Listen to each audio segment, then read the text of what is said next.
India house add நேர்களுக்கு வணக்கம். Bangladesh versus New Zealand champions ட்ரோஃபியோடைய இரண்டாவது கேம் வீக் அப்படின்ற மாதிரி சொல்லலாம். ஸோ அந்த வகையில் நியூசிலாந்து ஒரு பயங்கரமான விக்கெட் ரெஜிஸ்டர் பண்ணியிருக்காங்க. அண்ட் இது மூலமா இந்த குரூப்ல இருந்து இந்தியா அண்ட் நியூசிலாந்து ரெண்டு பேருமே அடுத்த ரவுண்டுக்கு முன்னேறாங்க அப்படின்றது கன்ஃபார்ம் ஆயிருக்கு. ஸோ இந்த மேட்சை பத்தி, இந்த பர்டிகுலர் மேட்சை பத்தி நிறைய விஷயங்கள் பேச வேண்டியது. யாரோட பேச போறோம் அப்படின்னா கிரிக்கெட் அனாலிஸ்ட் கிருபாகரனோட. கிருபாகரன் வணக்கம்.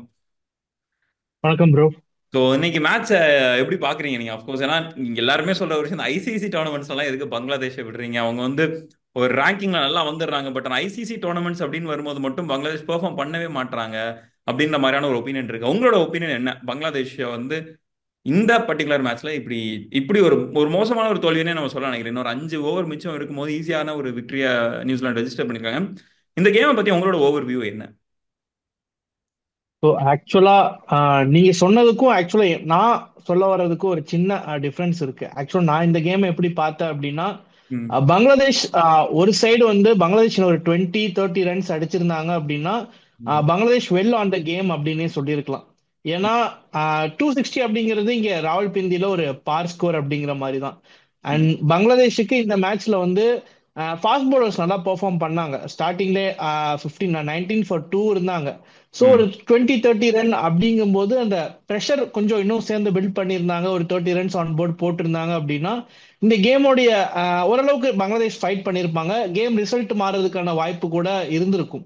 நம்ம ஓகே. ஃபர்ஸ்ட் கேம் இந்தியாக்கு எகென்ஸ்டா அவ்வளோ பெரிய பெர்ஃபார்ம் கொடுக்கல. ஸோ நம்ம அதை வச்சு நம்ம பேசக்கூடாது. பட் ஸ்டில் இந்த மேட்ச்ல வந்து நான் பங்களாதேஷை வந்து ஓரளவுக்கு அஹ், நல்லாவே பெர்ஃபார்ம் பண்ணதை தான் நான் இன்னைக்கு பார்க்குறேன். ஓகே. ஓகே. அண்ட் நம்ம இன்னொரு ஆன் தி அதர் ஹேண்ட் என்னன்னா, நியூசிலாந்து மறுபடியும் குயிக்கா 2 wickets back to back 2 3 wickets அப்படி லூஸ் பண்றாங்க. ஃபர்ஸ்ட் கேம் அகைன்ஸ்ட் பாகிஸ்தானும் பார்த்தோம். செகண்ட் கேம் அகைன்ஸ்ட் பங்களாதேஷும் நம்ம பார்க்குற ஒரு விஷயம் என்னன்னா, அவங்களால ஓப்பனிங் வந்து ரொம்ப ஒரு ஒரு அன்ரிலையபிளா இருக்கு அப்படின்ற மாதிரி கூட நம்ம சொல்லலாம்னு நினைக்கிறேன். இப்போ நோட் ஏன்னா வில்லியம்சன் தொடர்ந்து 2 மேட்ச் ஒரு பேடான ஒரு கேமு. டெவன் கான்வேயுமே ரொம்ப கன்வின்சிங்கான கேம் அப்படின்னு நம்மளால சொல்லிட முடியாது. மேபி லைக் ரச்சின் ரவீந்திராவோட ஒரு எக்ஸ்ட்ராடினரி நாக் இல்லை அப்படின்னா கதையை வேற மாதிரி மாறி இருக்க கூட சான்சஸ் இருக்குன்னு நினைக்கிறேன். ஸோ அந்த வகையில் பார்க்கும்போது நியூசிலாண்டோடைய அந்த ஓப்பனிங் இதை வந்து அவங்க இப்போ அட்ரஸ் பண்ண வேண்டிய அவசியம் வந்துருச்சுன்னு நினைக்கிறீங்களா? நவ் தட் அடுத்த ரவுண்டுக்கு போக போறாங்க அப்படின்னும் போது அதுக்கு முன்னாடி இந்த இஷ்யூ அட்ரஸ் பண்ணணும் அப்படின்னு நினைக்கிறீங்களா? கண்டிப்பா. ஏன்னா இப்போ ஸ்டாட்ஸ் எடுத்து பார்த்தோம் அப்படின்னா பவர் பிளேல ரொம்ப கம்மியான ரன்ஸ் அடிச்சிருக்க கூடிய டீம்ஸ்ல வந்து நியூசிலாந்தும் ஒரு டீமா இருக்காங்க. ஆக்சுவலா பாகிஸ்தான் பங்களாதேஷ் இருக்காங்க. அதுக்கு அடுத்து நியூசிலாந்து தான் அந்த ஒரு பிளேஸ்ல இருக்காங்க. ம். அப்புறம் பாகிஸ்தான் பங்களாதேஷ்ல எடுத்து பார்த்துட்டோம்னா 2 மேட்ச் லூஸ் ஆயிருக்க டீம். ஸோ அந்த டீம் வந்து பெருசா அட்ரஸ் பண்ண வேண்டியது இல்லை. ஸோ ம். லூசிங் டீம் லூஸ் ஆனதுக்கான ரீசன் என்ன அப்படின்னு தெரிஞ்சிருச்சு. பவர் பிளேல ரன் வரல ம். அப்படிங்கிறது. நியூசிலாந்து 2 மேட்ச் வின் பண்ணியுமே அவங்களுக்கு அந்த பவர் பிளே ரன்ஸ் அப்படிங்கிறது வரவே இல்லை. ஆக்சுவலா ம். ஸ்ட்ரைக் ரேட் வந்து அரௌண்ட் 65-70 அந்த ஒரு ரேஞ்சில் தான் பவர் பிளேவே அட்ரஸ் பண்ணியிருக்காங்க. And 2 early wickets. ஃபர்ஸ்ட் மேட்ச்ல வில்லியங்க அடிச்சாரு. இந்த மேட்ச்ல அவரும் சரியா பெர்ஃபார்ம் பண்ணல. அண்ட் இன்னொரு விக்கெட் கெயின் வில்லியம்சன் 2 மேட்சுமே பெரிய பெரிய ரன்ஸுக்கு போகல. ஸோ அப்படிங்கும்போது அந்த ஒரு ஃபேஸ் தான் நியூசிலாந்துக்கு அந்த பவர் பிளே ஃபேஸ் அப்படிங்கிறது வந்து கொஞ்சம் தடுமாற்றமா இருக்கு. அண்ட் கொஞ்சம் வீக்கர் ஆப்பனன்ஸ் கூட தான் ஆடி இருக்காங்க. ஸோ அப்படிங்கும்போது அந்த அடுத்த ஒரு 2 3 ஃபேஸ்ல அடுத்த 11-20, 20-30 அந்த ஓவர்ஸ்ல வந்து அவங்க கொஞ்சம் கேமை இம்ப்ரூவ் பண்ணி எடுத்துட்டு போயிட்டாங்க. ஸோ அதனால வெற்றி வந்து ஈஸி ஆயிருச்சு. இன்னைக்கு பாத்தீங்க அப்படின்னா இன்னைக்கு நீங்க சொன்ன மாதிரி தான். இதுக்கு முன்னாடி நான் சொன்ன மாதிரி தான். ரச்சின் ரவீந்திரா அந்த இடத்துல இல்ல அப்படின்னா நியூசிலாந்து இன்னும் கொஞ்சம் ஸ்ட்ரகிள் ஆயிருப்பாங்களோ அப்படின்னு தோணுது. ஏன்னா ம். கரெக்டா ரச்சின் ரவீந்திரா இந்த மேட்சுக்கு வந்துட்டாரு. அவரு கொஞ்சம் குயிக்கா ஆடினாரு. ஆக்சுவலா அந்த பவர் பிளேல ஸ்லோ ஸ்டார்ட்டா இருந்தாலும் அடுத்த ஒரு ஃபேசஸ்ல வந்து கேம் எடுத்துட்டு போறதுக்கு ரன் ரேட்டை கொஞ்சம் இன்க்ரீஸ் பண்றதுக்கு அவருடைய அந்த ஃபாஸ்டஸ்ட் கேம் வந்து கொஞ்சம் ஹெல்ப்ஃபுல்லா இருந்துச்சு. அதே ம். மாதிரி ஃபர்ஸ்ட் மேட்ச்ல எகெயின்ஸ்ட் பாகிஸ்தான் பார்த்துட்டோம் அப்படின்னா வில்லிங் கொஞ்சம் அடிச்சுட்டு அதுக்கப்புறம் எடுத்துட்டு போனாரு. டாம் லதமா இருக்கட்டும் ம். ஒரு சைடு விளாண்டுட்டு டுவர்ட்ஸ் எண்ட் வந்து கேமை வந்து எடுத்துட்டு போனாங்க. பட் அந்த பவர் பிளே அப்படிங்கிறது ஸ்டில் அந்த ஃபர்ஸ்ட் மேட்ச்ல ஓகே ஃபர்ஸ்ட் மேட்ச் அப்படிங்கறதால ஒரு சின்ன ப்ராப்ளம், அது நெக்ஸ்ட் மேட்ச் கரெக்ட் பண்ணிப்பாங்க அப்படின்னு நினைச்சோம். பட் ஸ்டில் இந்த மேட்சுமே அதே ஒரு ப்ராப்ளம் இருந்துட்டு இருக்கு.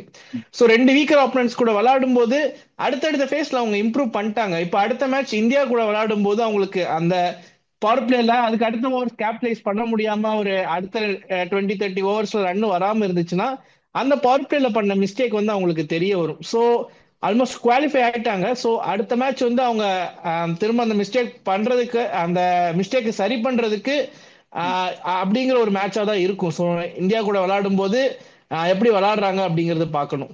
ஓகே. அண்ட் நெக்ஸ்ட் நம்ம பாகிஸ்தானோட பவுலிங் நம்ம பார்த்துட்டோம் அப்படின்னா அதுல வந்து நமக்கு இருக்கிற நம்ம பார்க்குற முதல் விஷயம் என்னன்னா நேத்தன் சாரி மைக்கேல் பிரேஸ்வெல் வந்து 4 விக்கெட் எடுத்திருந்தாரு. ஸோ அதுதான் நம்ம ஃபர்ஸ்ட் மேட்ச்ல இருந்து நான் பார்க்கணும்னு நினைக்கிறேன். ஏன்னா அந்த மேட்ச்லயும் அவரோட இம்பாக்ட் ரொம்ப முக்கியமான ஒரு இதா இருந்தது. இந்த இதுலயும் 4 விக்கெட் எடுத்திருக்காரு அப்படின்னும் போது மத்த மெயின் அந்த பிரைமரி பவுலர்ஸை காட்டிலும் இவரோட இம்பாக்ட் வந்து எப்படி இருக்குன்னு பாக்குறீங்க நீங்க? ஆக்சுவலா இந்த பாகிஸ்தான் பிச்சர்ஸ்ல வந்து மைக்கேல் பிரேஸ்வெல் மாதிரியான ஒரு பவுலர்ஸ் ரொம்ப மற்ற பவுலர்ஸ் ஃபாஸ்ட் பவுலர்ஸை விட நல்லா போடுறாரு அப்படிங்கும்போது நியூசிலாந்து எந்த அளவுக்கு ஸ்ட்ராங்கா இருக்கு அப்படிங்க பவுலிங் டிபார்ட்மெண்ட்ல எந்த அளவுக்கு ஸ்ட்ராங்கா இருக்கு அப்படிங்கிறது தெரிய வருது.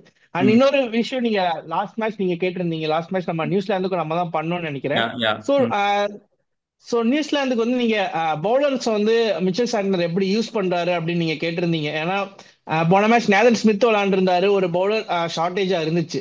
ஸோ ம். அந்த டைம்லயும் கிளென் பிலிப்ஸ் மாதிரியான பவுலர்ஸை பத்தி பேசணும், அவரு வந்து எந்த அளவுக்கு யூஸ் பண்றாங்க அப்படின்னு. பட் மைக்கேல் பிரேஸ்வெல் வந்து போன மேட்ச்லயும் சரி இந்த மேட்ச்லயும் சரி, போன மேட்ச்ல பவுலர்ஸ் இல்லாதப்பவும் அந்த ஒரு பிளேஸ்ல வந்து அவருடைய அந்த இம்பாக்ட், அவரை வந்து ஒரு 8 9 ஓவர்ஸ் 10 ஓவர்ஸ் பக்கம் யூஸ் பண்ண முடியும் அப்படிங்கறது வந்து மிச்சல் சாண்டனருக்கு நான் பவுலிங் பண்ணி போட்டு தரேன் அப்படிங்கிற மாதிரி ஒரு கான்பிடன்ட் கொடுத்தாரு. அதே மாதிரி இந்த மேட்ச்லயும் அதே ஒரு confident. 10 overs 29 runs for 4 wicket அப்படிங்கிறது. ம். மெயின் பவுலர்ஸ் விக்கெட் எடுக்க ஒரு மெயின் பவுலர்ஸ் விக்கெட் எடுக்கிறனாலும் ஒரு சைடு அவங்க ரன்னை கண்ட்ரோல் பண்ணும்போது இன்னொரு சைடு இவரை வந்து ஒரு விக்கெட் டேக்கிங் ஆப்ஷனா இருக்காரு. ஸோ பவுலர்ஸ் வந்து பவுலர் ஷார்டேஜா இருக்கும்போது மைக்கேல் பிரேஸ்வெல் கிளென் பிலிப்ஸ் மாதிரியான பவுலர்ஸ் வந்து அந்த இடத்துல ஸ்டெப் அப் பண்ணி யூஸ் பண்றது. நியூசிலாந்துடைய பவுலிங் டிபார்ட்மெண்ட் பெரிய பவுலர்ஸ் இல்லைனாலும் இந்த பார்ட் டைமர்ஸ் ஒரு 4 5 ஓவர்ஸ் மினிமம் எக்ஸ்பெக்ட் பண்ற பவுலர்ஸ் 10 ஓவர்ஸ் போடும்போது நல்ல கம்ஃபர்டபுளான பொசிஷன்ல இருக்காங்க. ஓவர் ரொட்டேஷன் வந்து பண்றதுக்கு கேப்டனுக்கு ரொம்ப ஈஸியா இருக்கு. Okay, right, cool. And next கேமை பத்தி நான் பேசணும்னு நினைக்கிறேன். ஏன்னா இந்தியாவுக்கு வந்து டஃப் கொடுக்க போற டீம்ஸ்ல அப்படின்னு பார்த்துட்டோம்னா இந்த சேனா நேஷன்ஸ் தான் நம்ம எல்லாருமே தொடர்ந்து மென்ஷன் பண்ணிருக்கோம். ஏன்னா ஏஷியன் கண்ட்ரீஸ்ல இப்போதைக்கு இந்தியா வந்து ஒரு ஃபார் அஹெட் மற்ற டீம்ஸை காட்டிலும் அப்படின்ற நம்ம யோசிக்கிறோம். அந்த வகையில தேர்ட் கேம் அஃப்கோர்ஸ் ரொம்ப முக்கியமான கேமா இருக்க போறது கிடையாது. ஏன்னா நம்ம மேபி லைக் டெஃபினட்டா உள்ள போயிட்டோம் அண்ட் அதுக்கப்புறம் ஃபர்ஸ்ட் ஆர் செகண்ட் பிளேஸ் தான் இங்க போட்டி இருக்க போகுது அப்படின்னும் பொழுது மேபி இன்கேஸ் ஃபைனல் போகும் பட்சத்தில் நியூசிலாண்டை மறுபடியும் ஃபேஸ் பண்ணுறதுக்கான சான்சஸ் ஒன்று இருக்குது. நம்ம இந்தியா வர்சஸ் நியூசிலாந்து மாதிரியான ஒரு கேம் வரக்கான சான்சஸ் இருக்கு. அப்படி வரும் பட்சத்தில் மேபி லைக் இப்போ நியூசிலாண்டுடைய இந்த இஷ்யூவை தான் நான் மறுபடியும் கேட்கணும்னு நினைக்கிறேன். நியூசிலாண்டா இருக்கட்டும் இல்லை இந்தியாவா இருக்கட்டும், ரெண்டு பேருக்குமே சில 1 or 2 இஷ்யூஸ் இருக்குது. குறிப்பாக நியூசிலாண்டுக்கு நம்ம சொன்ன மாதிரி ஃபர்ஸ்ட் பேட்டிங் பிடிக்கும்போது ஓப்பனர்ஸ் வந்து ஒரு பெரிய பிரச்சனையா இருக்கிறாங்க.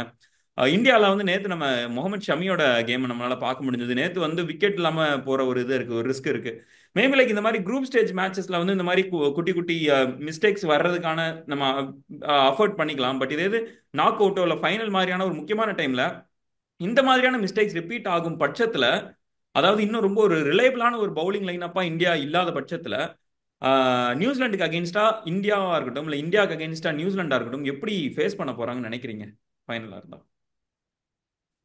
ஆக்சுவலா நீங்க சொன்னதுலயே இருக்கு. ஏன்னா ஃபர்ஸ்ட் 10 ஓவர்ஸ் தான் ஷமியும் போடுவாரு. First Yeah. 10 ஓவர்ஸ்ல தான் அவங்க பேட்டிங்கும் வீக்கா இருக்க மாதிரி தெரியுது. ஸோ அந்த ஒரு 10 ஓவர்ஸ் யாருடைய ஹேண்ட் அப்பர் ஹேண்டா இருக்கோ ஸோ அவங்களுக்கு வந்து இந்த மேட்ச் அப்படிங்கிற மாதிரி சொல்லலாம். பட் எதுவுமே வந்து கன்க்ளூடா சொல்ல முடியாது. ஏன்னா நம்ம அடுத்த மேட்ச் நம்ம இந்தியா நியூசிலாந்து ஆட போறாங்க. ஸோ அது வேணா பார்க்கலாம். மேபி நாக் அவுட்ஸ்ல ஃபைனல்ஸ்ல இந்தியாவும் நியூசிலாந்து விளையாடுறதுக்கான ஒரு சான்ஸ் இருக்கு. மேபி ரெண்டு டீமும் செமிஃபைனல்ஸ்ல வின் பண்ணிட்டாங்க அப்படின்னா. ஸோ அதுவும் துபாயில தான் நடக்க போகுது. ஸோ ஒருவேளை ஃபைனல் ஆடுறாங்க அப்படின்னா அதுக்கு முன்னாடி இந்த ரெண்டு டீம்ஸும் எப்படி துபாயில விளையாடுறாங்க அப்படிங்கிறது ஓரளவுக்கு கணிக்கக்கூடிய ஒரு மேட்சா தான் அடுத்த மேட்ச் இருக்க போகுது. ஸோ அந்த ஒரு ஃபர்ஸ்ட் 10 ஓவர்ஸ் தான் அவங்களுக்கும், அந்த ஃபர்ஸ்ட் 10 ஓவர்ஸ் தான் ஸ்ட்ரகிளா இருக்கு. இந்தியா ஃபர்ஸ்ட் 10 ஓவர்ஸ் பவுலிங் நல்லாவே பண்ணியிருக்காங்க. ஆக்சுவலா எக்ஸ்க்ளூடிங் ஷமி வந்து செகண்ட் மேட்ச் மட்டும்தான். First match Yeah. ஷமியும் நல்லாவே போல்ட் பண்ணியிருந்தாரு. Mm. 5 விக்கெட்ஸ் எடுத்தோம் நம்ம. பவர் பிளேலே பங்களாதேஷ்க்கு ஒரு 5 விக்கெட்ஸ் எடுத்தோம். நம்ம மிடில் ஓவர்ஸ் தான் நம்ம ஸ்ட்ரகிள் பண்ணிட்டு இருந்திருக்கோம். Mm. பாகிஸ்தான் கூடயும் விக்கெட்ஸ் வரல அண்ட் பங்களாதேஷ் கூடயும் நமக்கு விக்கெட்ஸ் வரல மிடில் ஓவர்ஸ்ல. பட் பவர் பிளேல ஒருவேளை ஷமினால திரும்பவும் அந்த ஒரு கன்சிஸ்டன்ட் பெர்ஃபார்மன்ஸ் தர முடியல அப்படின்னா அந்த ஒரு ஃபர்ஸ்ட் 10 ஓவர்ஸ் பவர் பிளே 1 வந்து ரொம்ப குரூஷியலா இருக்க போகுது ரெண்டு டீம்ஸ்க்குமே. ஸோ துபாயில இந்தியா வர்சஸ் நியூசிலாந்து வர சண்டே நடக்கிற மேட்ச் வந்து ஸோ அதுல வந்து நம்மளுக்கு தெரிஞ்சிடும். ஒருவேளை மெயின் 11 வச்சு ஆடினாங்க அப்படின்னா மேபி குவாலிஃபை ஆயிட்டோம்னு சொல்லிட்டு Mm. சேஞ்சஸ் பண்ணி 11 சேஞ்சஸ் பண்ணி பெஞ்ச்ல இருக்க பிளேயர்ஸ் ஆடினாங்க அப்படின்னா சொல்ல முடியாது. பட் ஒருவேளை சேம் லெவன்ஸ் ஆடினாங்க அப்படின்னா, ஒருவேளை ஃபைனல்ஸ் இந்த ரெண்டு டீம்ஸ் ஆடுறாங்கன்னா அதுக்கான ரிசல்ட் எங்க எங்க ஸ்ட்ரகிள் ஆவாங்க அப்படிங்கிறது ஓரளவுக்கு ப்ரெடிக்ட் பண்ணக்கூடிய ஒரு மேட்சா தான் இருக்கும். Okay, one last question. India வந்து சோஃபா 2 கேம் ஆடி இருக்காங்க. நியூசிலாந்துக்கு அகேன்ஸ்டா ஒரு கேம் ஆட போறாங்க அப்படின்னும் போது இந்தியா வந்து எந்த மாதிரியான ஒரு மனநிலையில இந்த ஒரு கேமை அப்ரோச் பண்ணணும்னு நினைக்கிறீங்க? எந்தெந்த மாதிரியான ஒன் ஆர் டூ சேஞ்சஸ் எதுவும் பண்ணணும்னு நினைக்கிறீங்களா டீம்ஸ்ல? ஸோ பெஞ்ச் ஸ்ட்ரென்த் செக் பண்ணணும் கண்டிப்பா. ஏன்னா இப்போ ஷமி வந்து லாஸ்ட் மேட்ச் பெர்ஃபார்ம் பண்ணல அப்படிங்கறத தாண்டி ஒரு சின்ன இன்ஜுரி மாதிரி நம்ம பார்த்தோம் last game against Pakistan. So அப்படி பார்க்கும்போது ஹர்ஷ்தீப் சிங்கை வந்து உள்ள எடுத்துட்டு வந்து ஒரு லெஃப்ட் ஆர்ம் பேசர் எப்படி விளாடுறாரு அப்படிங்கறது பார்க்கறதுக்கும் ஹெல்ப்ஃபுல்லா இருக்கும். அதே மாதிரி அவருக்கு ஒரு கேம் டைம் ஒருவேளை ஷமி விளையாடல முடியல அப்படின்னா அவர் வந்து எப்படி துபாயில பெர்ஃபார்ம் பண்ண போறாரு. நமக்கு வந்து ஒரு அட்வான்டேஜ் என்னன்னு அப்படின்னா நம்ம வேற எந்த வென்யூவும் சேஞ்ச் பண்ண போறது இல்லை. ஸோ இந்த கண்டிஷன்ஸுக்கு எப்படி ஒரு நாக் அவுட் முன்னாடி வந்து வேற பெஞ்ச்ல இருக்க பிளேயர்ஸ் எப்படி விளாடுறாங்க அப்படிங்கிறது பாக்குறதுக்கு ரொம்ப யூஸ்ஃபுல்லா இருக்கும். மற்றபடி பேட்டிங்ல பொறுத்த வரைக்கும் வேற எந்த சேஞ்சஸ் மேபி ரிஷப் பண்ணிட்ட வேணா ஒரு சின்ன ட்ரையா பண்ணி பார்க்கலாம். பட் கேஎல் ராகுலுக்கு என்ன கேம் டைம் கிடைக்கல, ஒரு நம்பர் 6ல வரதுனால பெருசா விளாடுறது ஃபர்ஸ்ட் மேட்ச் விளாடுறதுக்கு சான்ஸ் கிடைச்சது. Second match Hardik and Akshar ரெண்டு பேருமே முன்னாடி வந்துட்டாங்க அப்படிங்கும்போது பண்ட்டை ரீப்ளேஸ் பண்ண முடியாது. பட் ஸ்டில் கேஎல் ராகுல் அட் டாப் ஆர்டர் ஒரு number 3 or number 4. Shreyas Iyer already ரெண்டு மேட்ச் நல்லா பெர்ஃபார்ம் பண்ணிட்டாரு. ஸோ இந்த மாதிரி பிளேயிங் லெவன்லேயே சான்ஸ் கிடைக்காத பிளேயர்ஸுக்கு மேல ஒரு பொசிஷன் அப்கிரேட் பண்ணி அனுப்பி அங்க வந்து டெஸ்ட் பண்ணா நல்லா இருக்கும். அண்ட் இப்போ ஆல்ரெடி குவாலிஃபை ஆகட்டும் அப்படிங்கறதால நியூசிலாந்து மாதிரி ஒரு பெரிய டீமுக்கு எகென்ஸ்டா நம்ம வந்து இந்த மாதிரி டெஸ்ட் பண்ணும்போது நமக்கு நாக் அவுட்ஸ் நம்ம எப்படி பெர்ஃபார்ம் பண்ணலாம், எந்த மாதிரி கொண்டு வரலாம் அப்படிங்கிறது முன்னாடியே ஒரு டெஸ்டா இருக்கும். ஸோ அதுக்கு வந்து ஒரு பெட்டர் சைடு நியூசிலாந்து மாதிரியான ஒரு பெட்டர் சைடு வந்து நம்மளுக்கு இல்ல. நம்ம எந்த எந்த எக்ஸ்பெரிமெண்ட் வேணாலும் பண்ணலாம், நம்மளுக்கு எந்த பாதிப்பும் இருக்க போறது இல்லை, ஆல்ரெடி நம்ம குவாலிஃபைட். ஸோ இந்த ஒரு பெரிய டீம் கூட நம்ம அந்த மாதிரி எக்ஸ்பெரிமெண்ட் பண்றோம் அப்படிங்கிறது நமக்கு ஒரு advantage. Okay, cool. Thank you so much Kirubakaran. உங்களோட டைமை ஸ்பெண்ட் பண்ணி என்கிட்ட பேசினதுக்கு ரொம்ப நன்றி. Thank you so much. Thank you bro.